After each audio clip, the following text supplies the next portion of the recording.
Welcome to Solvetic, your channel to always learn technology easily. Below in the description, you will find useful links we used in this video.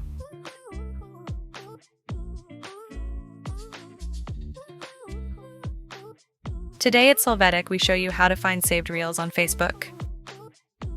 We start by opening Facebook and then we enter our profile. Next, we click on the option called Reels.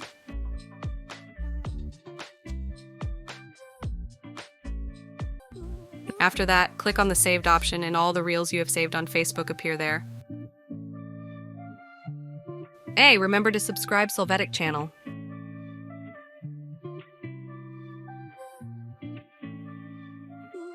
We hope it has been helpful for you. Here are links to watch more videos of your interest and subscribe to the Solvetic channel. Thank you.